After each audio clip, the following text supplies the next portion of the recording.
We'll go ahead and get kicked off because we do have a lot to cover. In fact, I don't know that we're going to cover everything today that we have in the agenda because we do have so many changes to discuss, and I'm hoping I encourage, questions and answers. To the first quarterly meeting of 2020. I'm Trish. You guys know me. I do stars, and that's all. So that's my life. And I think everybody knows Nick by now. Nick joined our crazy team of two a year and 6 months ago almost. 4 months? I don't know. 4 months. I was very close because Sean and I thought you'd been here for 2 years, and we talked to them. I'm like, I think so. I think you're right. So, again, thank you for coming. And please, everybody, we want comments. We encourage comments. Over the last 2 years, we did have people say that they did like the meeting moving around. So if that's something you like, I know everywhere we move, we're going to move closer to somebody and farther from somebody else. But there's always the options to join online and now via the Book of Faces. So, we try to make it to where everybody can. What am I pointing to? It's down there on the laptop. We might have to get it back on. Technical difficulties. This is an ongoing issue for me. There you go. Now it should be on there. Oh, okay. Here is our agenda. There's also a copy of the agenda up there if you guys would like to grab it. But for those of you online too, you can take a peek at that. Screenshot it, whatever you need to do. So that's one of our newest guys out in Illinois Region 4, and me looking grouchy in the background teaching about it. So, so this is a time when we do introductions, and it does probably seem redundant for some of you, but like I said, I do see quite a few new faces. So thank you so much for making the drive in, and we'll go ahead and we usually start with the Glennon team. We have a new Glennon, not a new member of Glennon, a new outreach member for Glennon to introduce. So Kelly. I'm Kelly Rydell. I was an ER charge nurse at Glennon for 10 years, and now I'm the new PACS PALS coordinator and EMS education. If anybody needs any education, any education, please let me know. I'm very willing to help. So. And I wanted to, along with introducing Kelly too in her role in PALS and coming out and doing outreach, she does have some EMS background as well too, so that might make PALS more fun for us that are coming from the field too. So just wanted to Is it okay to give a shot? Do you need more PALS instructors? I do. We are always accepting more PALS instructors. We have a course coming up in 2 weeks, and then we just set another date. I haven't sent out the invites for May yet. We're just going to talk for that. Thank you very much. I think the compensation's pretty good too for PALS. Yeah, I don't have it off the top of my head, but it's not, it's productive. Yeah. Right? Honestly, I don't remember, but yeah, it's pretty good. Kimball, I was like, there's oh a yeah, PALS that's one. good. That's good. And it's different. It's not all You the get time. free food. Right, I was saying it's different things. Something different. Yeah, you get lunch. Yeah. Depends a full day, half day, Right. renewal versus, I don't remember the breakdown, but it's pretty good. Right, and our next 3 are going to be in Fenton. We'll be at the LRC for a couple this summer, which is at SLU campus, and then we'll be back at Fenton at the Sim Lab as well. Change locations. Sure. Terry Kuehler, I'm the outreach clinical educator for Carnegie. You're more than that, Terry. That's all I can do. Yeah. Read the baby Terry. Do what I'm told. Oh. Yeah. Terry's our magical neutral. I always say that. Like, Terry knows everybody. I'm Danielle. I'm with SCAD. That's all. I just work there. Everybody has so much fun saying she does this and that. My name's Kim at SCAD. Stephanie at SCAD. Our intern, Michaela. Hi. Zach Florson. Brandon Ripley County. Oh, thanks for coming. Monica from Butler County. Mindy from Butler County. Keenan from West County. I'm from SSMIT. Amanda from Perry County. Jay from Perry County. Gina from Salem Children's. In Melville, thank you. Trisha from Melville. Lisa from Melville. Chris from Marion and Rolls County. Chris from Eureka. And before we go any further, bathrooms out the door, Thank you. down the hallway to your right, first door on your left, so we'll lead you there. Jillian from Metro West. And Lisa from Royal Platte Nathan's district. Thank you all for coming from far and wide and making the drive to be here. We really, really do appreciate it. Did you want anything to add with introductions? No. I believe Steve Laffey will be here shortly.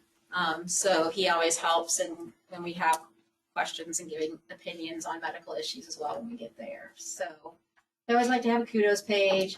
Again, if I've missed anyone, I did not do it intentionally. I grab what I grab off of social media. So if you're doing cool stuff in your districts, doing, visits, anything fun, anything PR wise, please let me know because we have 3,000 active followers on our Facebook page now, and we like to give you guys credit for what you do because without you guys, we wouldn't have a program. So, and again, I say it a lot, but when we do have a lot of national interest. We've said that before, but when I get national interest from states, all 50 states, calling in and asking, how do we duplicate this? I'm always concerned. I'm like, I don't know if you can. Because I don't know if you'll get the buy-in that we've gotten. And no program's going to work with just plain emergency plans, and we know that. So it's helpful, but without this stuff, we aren't stars. So EMSC we've been working closer with them. I don't know if you all are familiar with the EMSC, but they're trying to do more and more and reach out to our state. They've existed I had no idea, the entirety of my EMS career.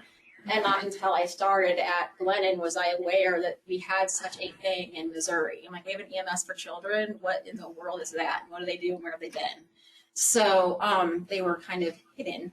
But now that the grant went to Women's and Children's in Mizzou, it's been kind of a nice thing to have them in that neutral middle of the state place. And they have a paramedic lead, Liz Kendrick. If you guys haven't met her, she's great. She's very proactive.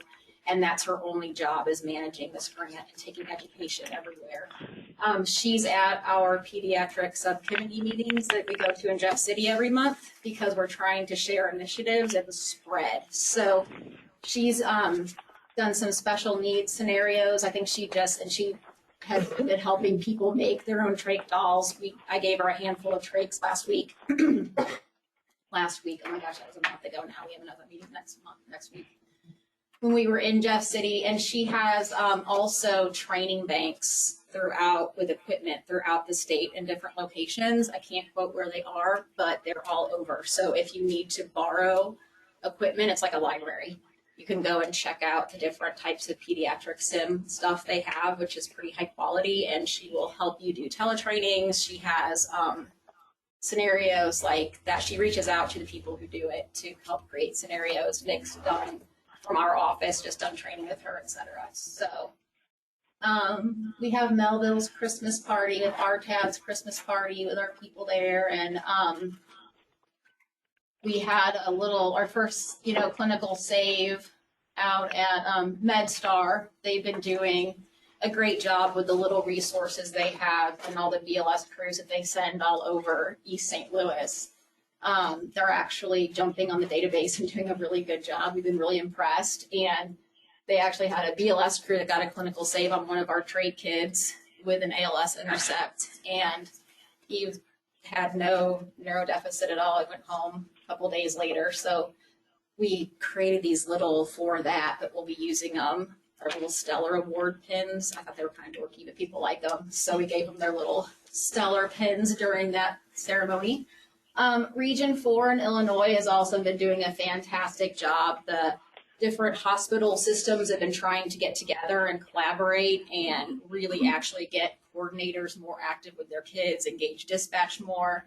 And St. Elizabeth's out in the HSHS system actually the hospital donated Keppra to have on the Highland trucks for Cade, one of our stars, who's very prone to prolonged status epilepticus. And we were trying to we talked to neurology because mom really doesn't want to go to closer hospitals. We know his game. We know he's going to go into SE, and neurology agreed. You can bring him directly to Glennon as long as you guys can get Kepper running. He always has it anyway, so we're not really worried about that. But we're like, how are we going to do it? So we looked at different ways. The biggest thing that, makes people back off just a little bit is cost, and then looking at how often you're going to use it and shelf life. But Sadie's agreed to supply it, so we went out and did training on him, and that was a great day. So we appreciate Region 4 and their hospitals time to work with us. Nick, for our upcoming training opportunities, I think we might have Yep, that's more. more than that. We have a lot of outline.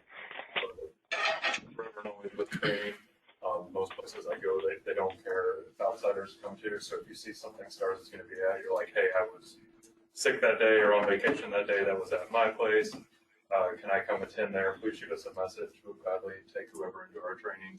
I know we try to get as many places as we can, but it's hard to be everywhere at once. So please, the more the merrier. Do we have these on our calendar that you can access? Like if they would get on the Glennon Arlo or anywhere else? If they're on Arlo, yes. If not, is everybody familiar with Arlo and basically with us? I'm sure at some point you've been through a class where we put you on Arlo. There's also like an actual Glennon website where it lists all our courses. So like PAX Pals is on there. And any course that the outreach team puts on, if they set it up beforehand or ahead of time, it will show up as an available item. So I can email that out to this group. And then that way, it's also got the webinars on there. So we'll talk. I guess we talk about the webinars now. Is everybody, did you see my email with the webinars? So that is out there. It is a resource. I have gotten some feedback on it. Oh, I'm like 20 slides in it. That's okay. We'll skip it later.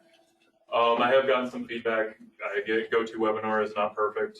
It is sort of the tool I have to work with right now. I actually appreciate your feedback so that in 1 year when I go to talk about purchasing an awesome Corvette of an LMS system, I can be like, here's the stack of 30 complaints or 400 complaints I got about GoToWebinar. So a couple of the complaints, you cannot stop the video once you start it.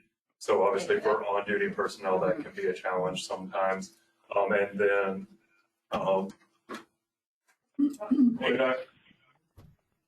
so that's really the biggest one. The other thing is it does not automatically push your quiz and survey to you afterwards. That is, I have to actually go in, log into the program. I check a spreadsheet to see who actually watched the video. I send them their quiz survey.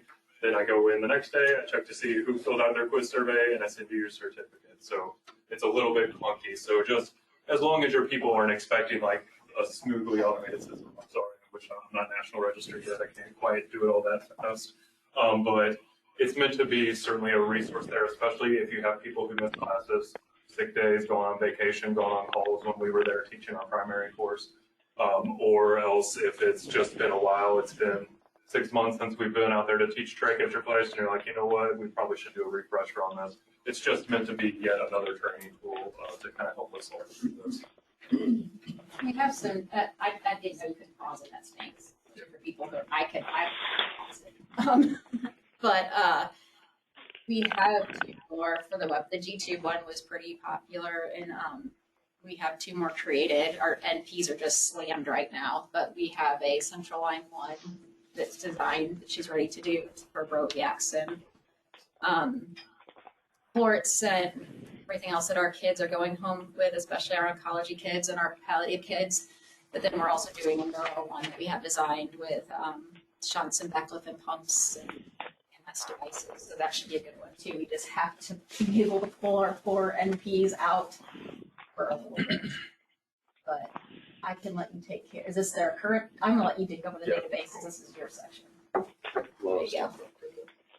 I actually just included this. I know for the most part I'm preaching to the choir in here. I know, but we do have some people chiming in, and then just also to reiterate the evolution that STARS has gone through. And I still go pretty far out, and some places are still using binders, and that's okay. That's where we all started. But I do like to emphasize, all the flaws and problems that we found in that system. First of all, you can spill coffee onto binders. Binders can go legs and go missing. It's really hard to keep up the paper forms in them. And I'm pretty sure everybody who's on binders like already knows that. They can tell me stories that I don't know about how hard it is to try and keep all those binders up to date. So version control is still a huge problem, and that's why we're really pushing this program towards the electronic model. And you really will see us we won't support it nearly as much. We'll provide you the PDFs as necessary, and if for whatever reason the database absolutely won't work for your service or you need a backup PDF system, by all means, we'll work with you. But we really emphasize that there are a lot of flaws with that problem. Plans get outdated so quickly, and an old plan is a bad plan. Like if you can't trust the information on it or you can't treat a kid off of it, it's sometimes worse than having no information at all if it pushes you in the wrong direction. I do emphasize, access to all the stars, not just the ones in your district. It really simplifies the medical director approval, and that is a key piece. We really have moved beyond, before it was EMS putting in kids that EMS did not feel comfortable with in their district. And, certainly we want to hear that referral from you, but a lot more of the kids that we're putting in right now, we are finding the sickest of the sick. And the problem with the sickest of the sick is that they do not obey your normal EMS algorithms. They didn't read the rule book, and so we really want to focus on getting that approval. Awesome, if we don't mind tracking those, I'll try to address all those. We really want to follow that process, and since we're stepping outside of protocol, a key thing for your EMS medical directors is to know that we have pediatricians and specialists at the hospital who have also put eyes on this and looked at it and said, yes, this is absolutely the treatment plan they need, and then therefore your EMS medical director can feel a little bit better of like, good, I didn't want to have to take that upon me to go research some strange syndrome or some strange, issue or medication. And so by being able to electronically combine that, that's key.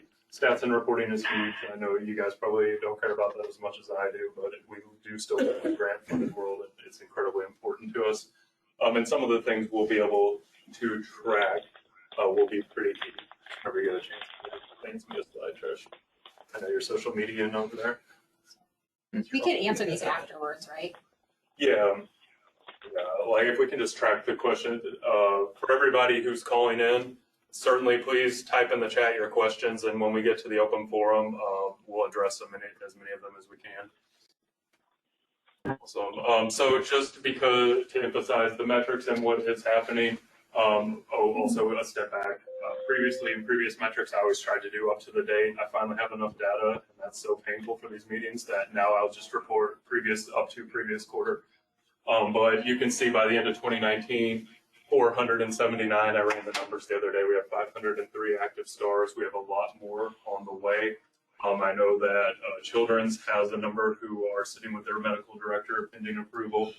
We have a running list of like 20 to 40 pending at any given moment, depending on how much we can catch up with it, and then we fall behind and catch up, and we're constantly prioritizing for the sickest. So sometimes a kid does kind of jump the line a little bit, but when your NICU coordinator calls you up one day and says, hey, they're going home tonight, and they got this, and this, and you're like, and then you get it done. All right, so just the numbers. You can see Missouri, Illinois for the most part here.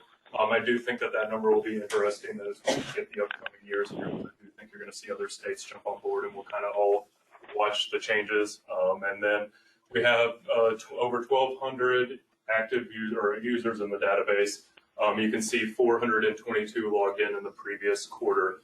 So that's actually interesting because we're going to talk about some changes coming with 2.0. I don't actually know that those numbers will move a whole lot. I certainly will still encourage your districts to have each individual employee in because they're going to at times need to be able to log in without the link, but we'll have some changes, some system changes that come with that. Real quick, Dr. Siegler said for those of you who are online, if you all could mute your phones if they're not muted, just for those who call in, that's all. All right, I believe. Dramatic. Oh, yeah. I can hear you. I know, I told him. All right, and then, so I covered GoToWebinar. Were there any questions about GoToWebinar? Or has anybody else had any other problems with it? Is he unfollowing us now? He's a way to throw me under the bus. What does that bus look like underneath? All right. No other questions on that? We will continue to try and come up with more and more content. And as I said, the ultimate goal is to only improve, whether we can improve the way GoTo webinar works or if we have to move to a different platform. But we do recognize education is a huge component of what we do. So also if you run into any cases or any topics that you're like, you know what, we see this all the time, it would really be helpful to my service. I guarantee you if that's true for your service, it's true for another. And we can start looking at putting together a training that could be made available to people. So let's talk about the fun thing we're here for today, which is 2.0, March 16th. So this goes live on March 16th. There will be an improved dashboard. So as for those of you who access it right now, as you know, you log into kids who are numbered within your district. They probably live within your district is the most likely reason. For my Illinois people, it's what region they're in. We're going to change. We now can associate multiple service providers with each kid. So if I have a kid who lives here in Eureka, they attend school in Fenton, they stay with their grandma in Flo Valley sometimes, you can affiliate all those. You have to pick one as the primary. Well, probably wherever they live will make the most sense. But all the other ones, you can affiliate all those other districts. Whenever you, as a provider, log into the STARS dashboard, every kid who has been affiliated with you, regardless of whether it's primary or secondary, will populate within that screen. So the idea being that if you get dispatched to an emergency, they give you a number over the air, you log in, most likely that kid is somewhere on that front screen. There's no like digging through screens, trying to search by names. There's somewhere on that opening screen is the goal. One key thing to make this all work, we're changing to the absolute numbers. I know we have had that discussion previously, but we're sure 100% it is all switching over. We will have that list probably by the end of this week or early next week. Where we know who's numbered in the old system, what they're going to become in the new system. For each district, we plan on giving you a list just so you can have that awareness available to you. Our previous star 4 is now star 1020 or whatever they got moved over. So that will be a key way that works though. So there will only ever be one number though. So we want to eliminate that confusion. Part of what we run into now is, if a star 1 anywhere in the system calls a 911 dispatch and says, hi, I have star 1 here, which one? We have 66 of them. And so that's a little challenging. And so it will be their number as long as they're in the program until they graduate, move out of our coverage area, or unfortunately are deceased. Hopefully not even just our coverage area. We're hoping as we spread, we can keep this one system. Yeah, we'll try to get past it by just expanding the coverage area as quickly as we can. So, the attachments are interactive. I don't really have a great screen to show you that, but for right now, when you log in, I probably have an example here I can do. So you know how you can see up there at the top, DNR, specialty care letter, whatever that might be. That will, if you hover over that or click that, that will take you directly to the attachments.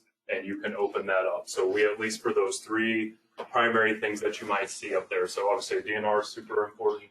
A specialty care letter, while we do put the instructions down in the anticipated emergencies or the care, you also will have the ability to go to the letter that the actual specialist wrote. That's a page and a half of all the information you need to know, administering factor, administering a steroid, whatever that specialty instruction might be. And then the complex medical care plan will also quickly be available there. A lot more built-in communication.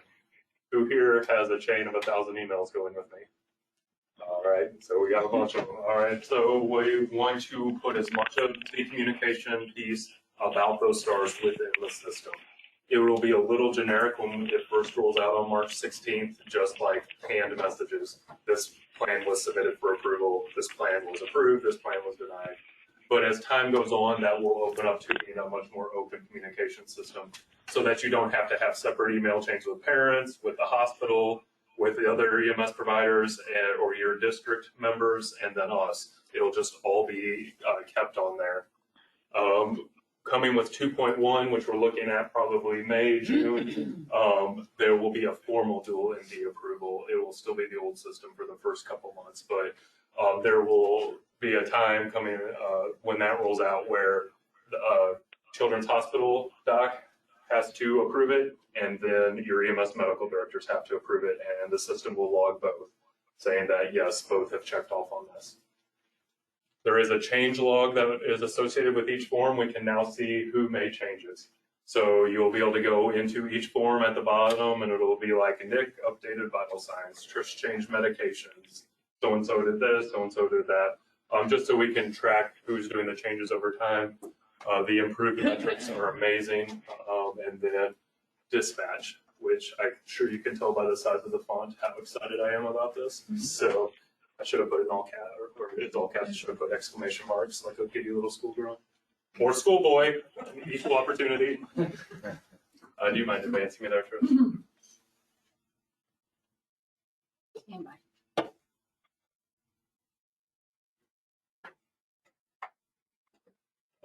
So these are just some of the other things. So like I said, you'll populate in, you have the kids plan. We still have the accessing for an emergency. One key thing I didn't mention about this, it no longer matters what kind of user you are when you log in.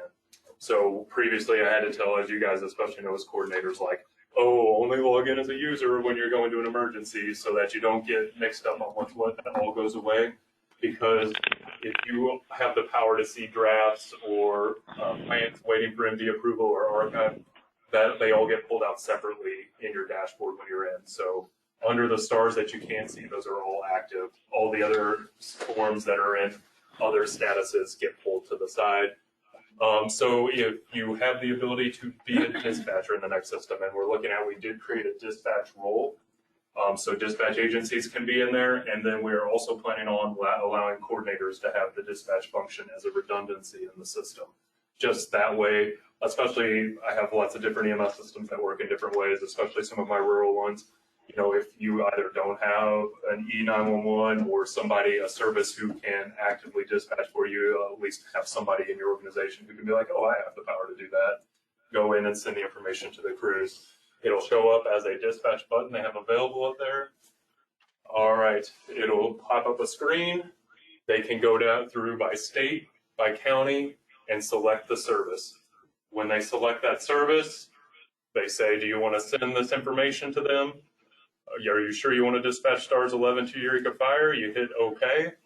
It sends it to every mobile phone number associated with Eureka Fire. And so that hence the email that we sent out where we're trying to capture mobile phone numbers. And that's just because it was never a data element we collected in the first database. We were just trying to get that information. I've had some questions since then. I probably have some questions in here right now. So one thing that has changed and wasn't clear before, we can do generic truck phones. So if you want to go in and create a truck phone for each one of your ambulances, you have the ability to go create that user. And then we are going to update that SharePoint list that I sent out to everybody. That will be updated this Friday. It will add whatever users you've added in the last 2 weeks since we created that list, and you'll have the ability to go in and put a phone number for them as of this Friday. So do we have it? We know what time, just middle of the day? Or? Will those all need new passwords then as well? Or how does that work? They will be new users. So yeah. Each time they'll expire, they'll need new passwords as well. Yes. So yeah, unfortunately we are stuck on the 90-day cycle. I know I saw somebody ask. That was Franklin County. Yeah. So yeah, unfortunately as of right now it is still, we live on hospital rules for password reset, and it is every 90 days. So I cannot tell you the system to use. I do recommend a system and make your life so much easier. What, Stars. Spring 2020 exclamation mark. Just saying. yeah. I feel like that's stuff we can still continue to try to improve too. And at least we have the notifications now. Yeah. That helps me. The continuous, you're expiring, give a day, you know. So yeah. Unfortunately, it does probably put a little bit more back on you because you guys will be the ones tracking the district phones. I do think we will get probably significantly higher capture on crews looking at plans on their way to emergencies.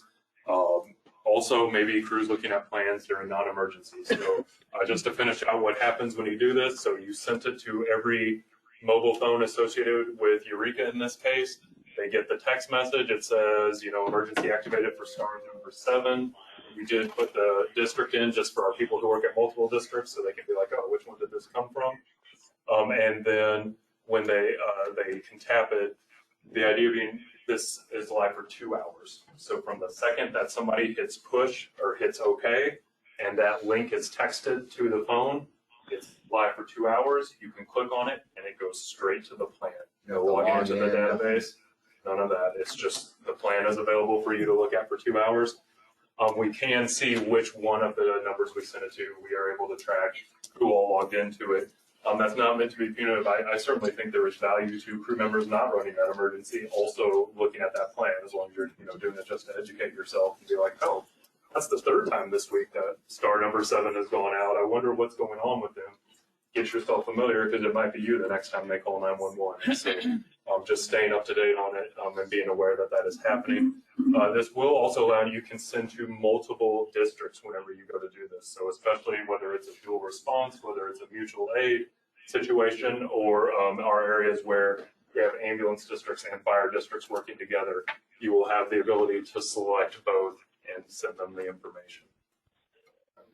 Any questions about that? Does that go to off-duty people too? So it will go to off-duty people as well. It is non-discriminatory at this time. It is just a text message. So I have gotten some kickback, and I don't know if people are like envisioning like klaxons going off and like this big huge thing. So it will be it will be a text message. That's how intrusive it will be. So if you have people, I certainly encourage an opt-in model. If you have your individual personnel who want to have access to it, to me that gets better system capture. We have more people who can see the plan when it comes to them. But I do also in this day and age acknowledge we do have to respect people's off-duty time too. And sometimes, especially as we all know, is stepping away from this job. So I'll kind of leave that up to districts and between you and your personnel, what you think will work best for you guys. We just want people to access them. So whatever we can find the best way to do that for you and your district. We're super stoked. I got one of the practice moves yesterday, and I was so excited. it is a game changer. Yeah, it was fast in my office, so that says a lot. But yeah, Pam was trying to get a hold of us to say she's going to send a text. I didn't get it, and all of a sudden I got a text that, star whatever as an emergency, and I clicked on it. I was like, oh, it's cool. No logging in. Are you ready to do that?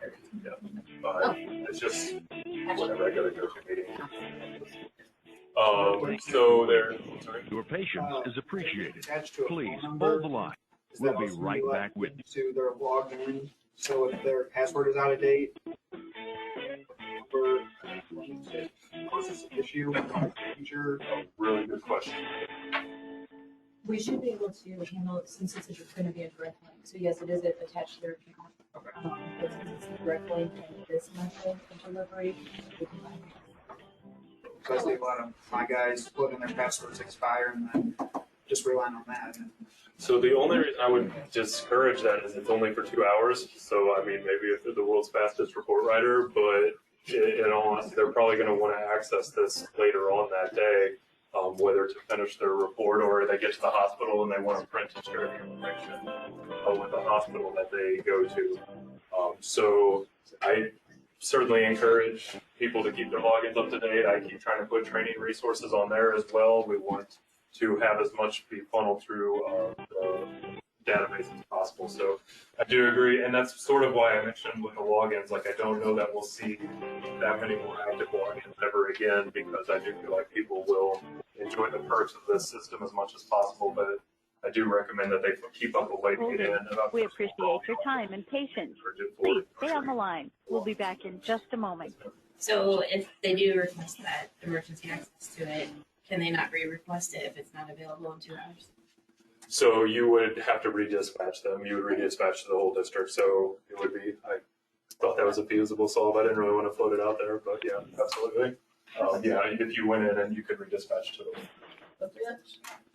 Yep. So realistically, that's just giving access straight to the care plan, right? So like, as long as they know what the SARS patient was, they can access their own personal password. Yes, yeah, they'll be able, just like now, like we log in onto the web, all of that will still be in play. And I guess my I will say, just coming from the district, me kind of talked about was, is it HIPAA compliant just because you expect anyone to take someone's personal phone to have their phones locked? There's something that, you know what I'm saying, like, in that situation, because anyone can access that website as long as they have access to a So, phone, right? yeah, so are we talking about an emergency situation or just in like downtime? I would say an emergency situation. Like when you send the link. Gotcha. Because it's not password protected. Yeah, correct? so, I mean, first of all, that's part of the HIPAA waiver that we have to be in our program is we tell these parents, like, we have made this accessible. In some ways, it's just like the binder, like it's just sitting there, right? And they would have access to it, and any family member you transport in your cab of your truck would have access. So it's covered under the emergency disclosures in the HIPAA language, like for the purposes of the emergency. Okay, I just didn't know if you had individual signs, just because like if I'm home and my phone's out and my brother-in-law comes over and is like, oh, got a text, boom, and have that Yeah. spare plan access. Yeah, I mean, there's no. Is it, I would Yeah. say so, is that just pretty much just, Yeah, I mean, an incidental disclosure, and we could talk about verify. I mean, it is a potential thing, but some of it is putting people in the program. We tell them that up front, like, hey, this is a risk. Just like we had the binder out, we have this, and they accept. That one, I'm so sorry to interrupt again. Dr. Siegler said someone has their music on the phone. So if you guys are calling in, again, please mute yourself so everybody else can hear. I have an operational question because our district we have one ambulance district for the whole county, and then we have 11 different fire districts we work with. Yep. So if the fire districts are part of the program as well, are they going to be area specific? Like say a call goes out for star, 70 in Central County. Is it going to go to all 11 fire districts worth of phones, or is it just going to go out to Central County and all the SCAD phones?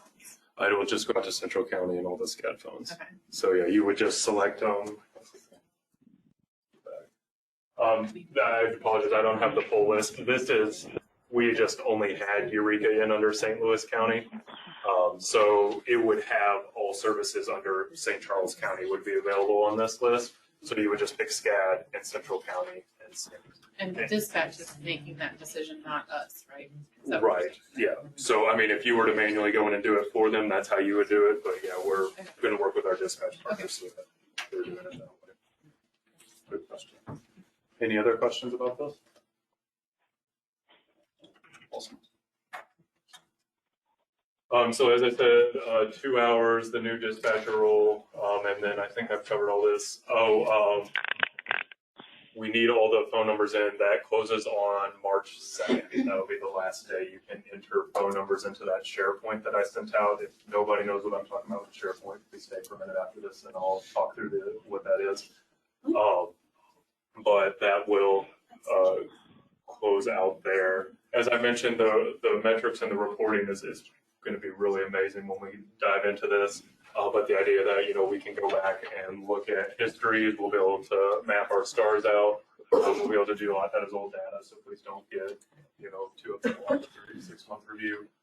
But we will have access to lots of different data about this, and then we can start to maybe see what can we do better. All right, so here are the details on the rollout. March 16th, we switched to the new application. You don't have to go in and change the link on all your phones. The old link or old website link will kick you to the new one. All right, and then on March 9th, 1.0 will be on lockdown. It will still be accessible for emergencies, but we will not be able to create new plans. We will not be able to edit plans. We will not be able to add users or districts or any of that stuff. And that's just because we need that information to hold steady as we roll it in and build it into the new 2.0. So, yes, ma'am. After it's implemented, will we be able to add phone numbers as we hire new people? Yes, there will be a slight change. I think I have it down here in the bottom. At the very beginning, that functionality will not be present in 2.0. My IT will actually manually enroll, so we'll have Excel spreadsheets for the probably up through 2.1, where if you have changes or you have new people added, we'll have an Excel spreadsheet where you can share it. We'll send it to them. They'll put everything into the system for you. Okay. All right. Is that even to do with the updates too? If we have updates that need to go in there? For the stars themselves? Yeah. No, that will all be ready to go on March 16th. Cool. So the lockdown, we need the devices by March 2nd. We will be doing an extensive PR campaign with our parents. I want you guys to be aware of it because you're probably you see this confusion a little bit at the beginning. This is kind of a major shift for our families, right? Like we gave them numbers and now we have to completely make sure they know their new numbers and know how to use the system that way. And so there will be emails, letters, we're going to print badges. We're going to try to do as much as we can to get that capture with them so that they understand that it's not what they used to call 911 with. It's this brand new one and only number that they have. So that'll be on us. I'll try to share that with you just so you guys, as far as running into your families, talking to them, you can kind of just reiterate that message to them. A lot of them will get it, but, some of it, there will be some confusion, I feel. We do our own Melville badges as well. We'll get to go with them. When will you have the list so that way we could start making ours? So that probably we were looking at, is it early next week?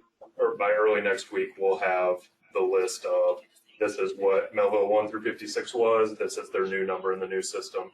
I don't know if there's a huge interest. We are trying to be fair and do it in the order that the kids were put in. Inevitably, a few of the number ones will probably be upset that they're no longer number one. But we did try as fairly as possible to the order they were enrolled electronically will be the order they received their number in the new system. All right.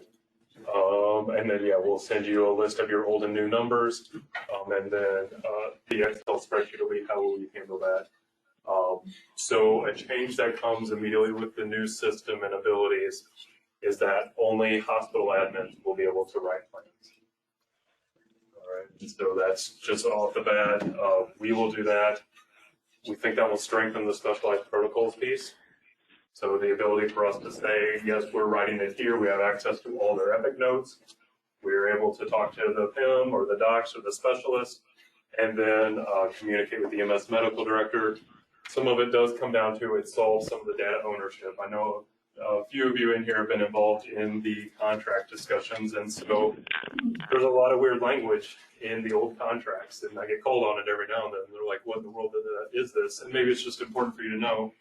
Originally, when the system was built, Cardinal Glennon was just going to be the filing cabinet that EMS systems filed their paperwork in. And that's why so much of the old language reads weird of, like, EMS, like, you will, like, go to, I don't know, a Philippine prison if you, like, don't handle your information correctly. And people are like, oh, I'm sorry. Oh, so sorry, Trisha. So sorry. I'm so sorry. Just trying to cast around for what new knowledge. Just checking. Thank you. A Russian gulag. Yeah, that's it.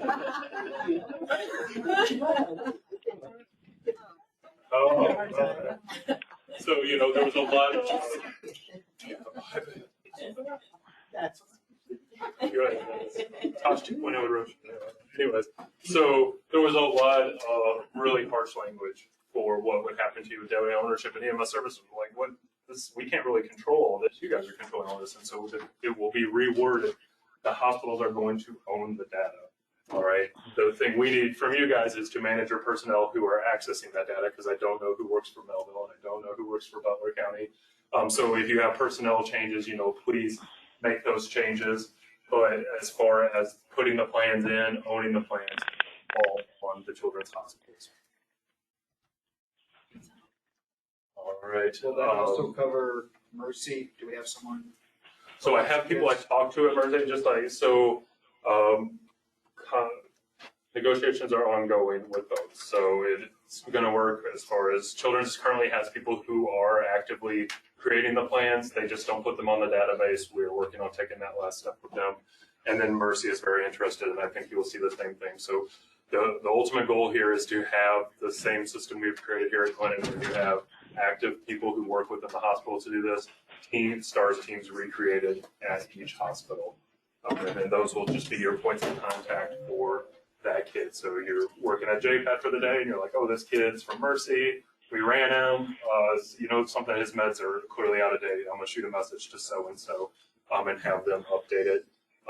I certainly do like to reiterate, I mean, this still is all a brand new thing, and while we certainly don't want to see anybody shirking or not doing a good job at writing the plans or doing this, please remember that there's a lot of communication that goes on between a lot of different silos here, and if we can try to, in the most respectful way possible, be as good as we can be, and really, say like, hey, we need to reach this there, or that wasn't a great plan, that plan didn't really help us.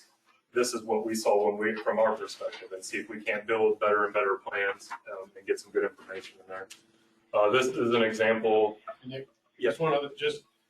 I think in doing it this way, hopefully when you get new hospitals on board, like, Children's or Mercy, because of the wording and the fact that the hospitals are going to be kind of owning it more, hopefully will be a motivator to keep people involved in the program and not let it.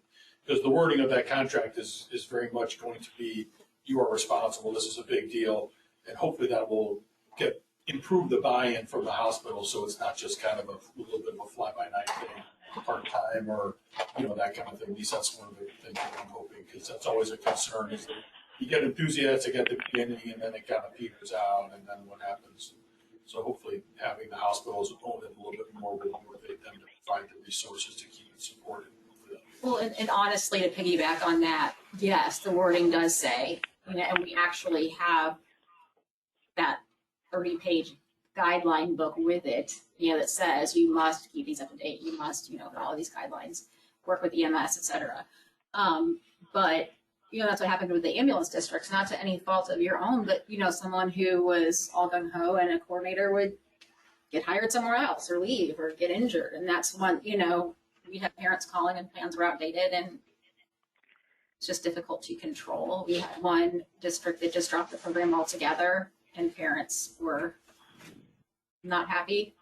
So this way we can at least keep plans current. We have to, at the beginning of the month, every month we get our list of who's outdated, so we can jump in. And then when you guys don't have parents responding to you and you're trying to get updates, we can just run and grab it.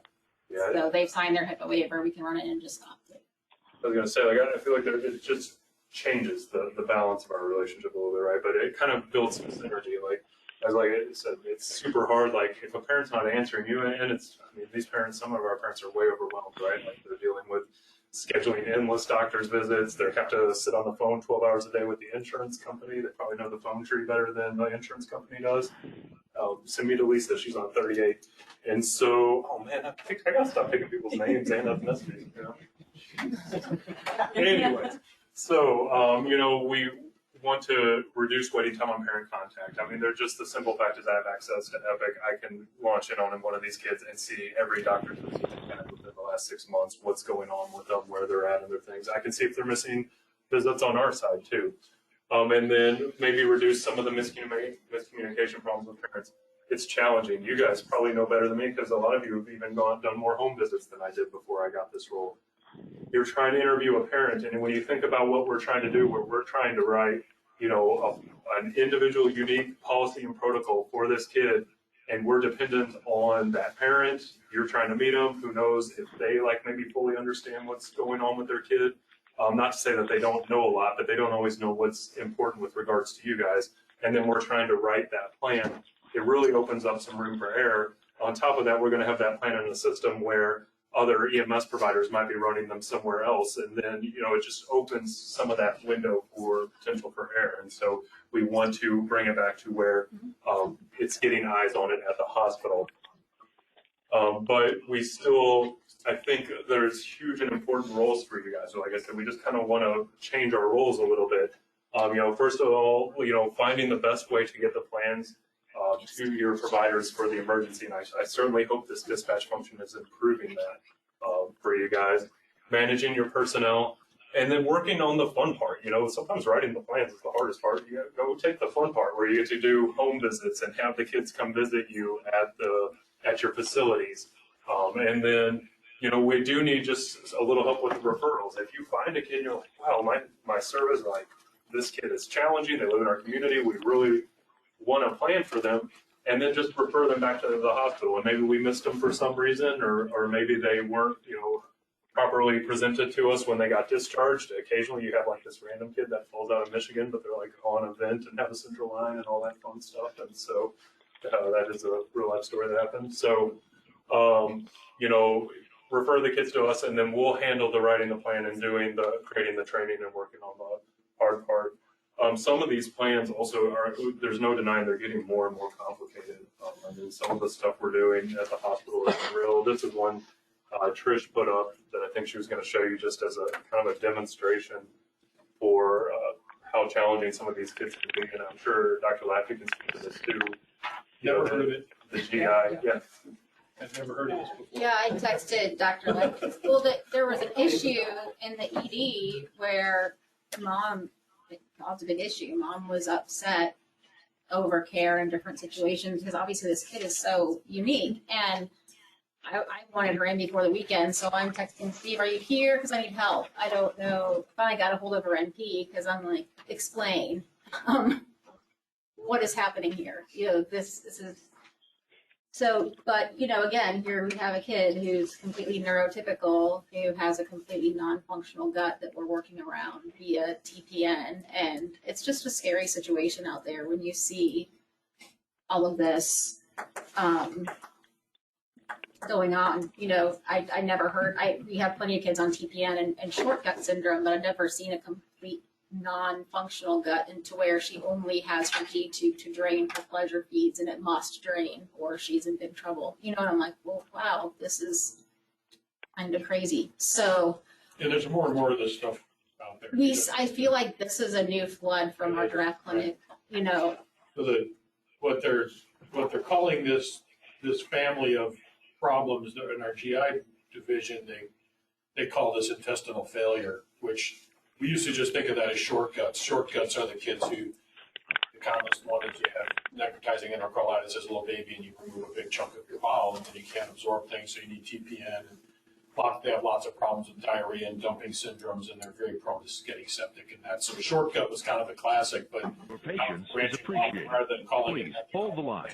We'll be right back with you. Includes things like this. Any of these kids where their bowels just don't function properly from TPN. So yeah, I've been trying to, I don't know if our guys are focusing on that or if it's just becoming more things clearly. Really just the last several months, kind of hopping up. Because this kid doesn't stool at all. Right, but it's her bowel muscles and her bladder muscles basically.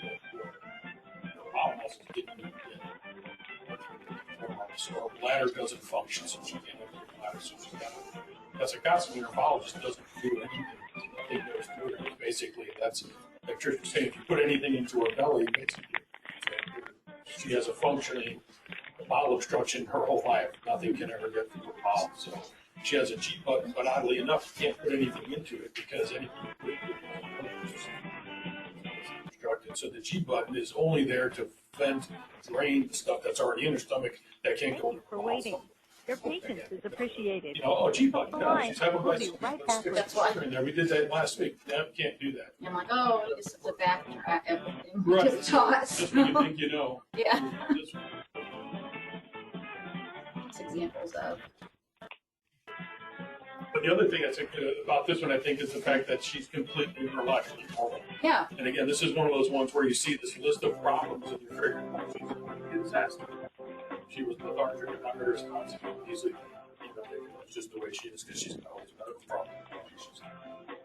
All of her problems are just in her gut. Everything else. How old is she? Yeah. The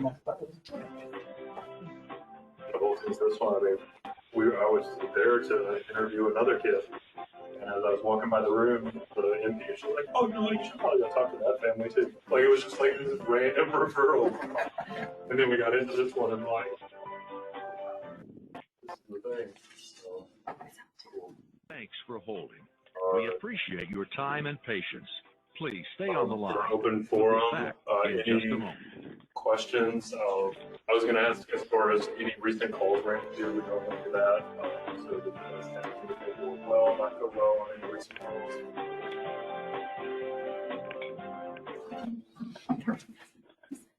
But worse, it doesn't. Yeah. Any Any more questions about 2.0 contracts? We won't have the ability to put in plans. Who's going to be in solely you guys too, or going out to? We still very much encourage you to go do your interviews. And something that I put it, because I wanted to leave it to leave the ability for you all to edit little things. I mean, just stuff that you would find in the home that we wouldn't think of when you're at the home, about access, about addresses. I remember that. I made stuff. I was like, oh, this house is a weird access and egress, you know. But we still want that, or things that you guys noticed about baseline that we didn't, because maybe we didn't even meet the kid, maybe taking it over notes in a phone call. But we want that information still.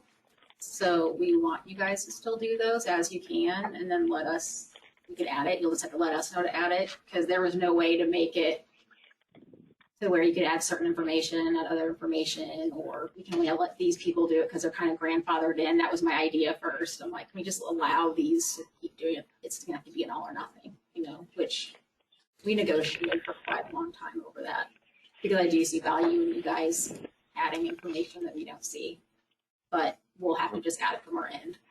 I mean, so one thing I'm working on that hopefully will help you is we're kind of doing like an intake packet, like kind of like we did before. But I mean, especially for the ones we don't see, I mean, you'll have the HIPAA waiver right there, and then maybe some basic stuff to obtain.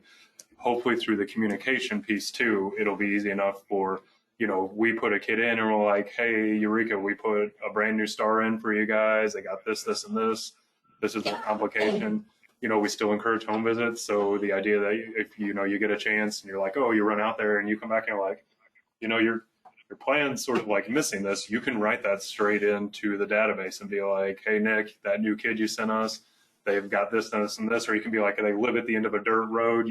You tell them to keep going past where the mailboxes are, you know, whatever it's got to be. And we can add those additional notes in there. So. I have a question. Yep. Back to the database and the way that they're numbered, you know, how you said you had the primary district on there and then any secondary. Yep. Do you need, like, for instance, we have Southview in our district and we have some Webster Groves kids, some Eureka kids, Benton kids. Do you need a list of those to add as secondary? Do you already have access to all of that? It certainly would help. I'm not going to know all of them. Okay. So yeah, if you know their game, know where they go to school, daycare, respite care, whatever. I guess in about 6 or 7 of those, we would be like the secondary, because they just are in our district during the school hours. Okay. And then they have other primary districts. Yeah, we definitely can redistribute it. So the goal will be, like I said, the primary service provider is where most likely where the kid lives, right? And so, or whoever's most likely to run them, and we can put it under them.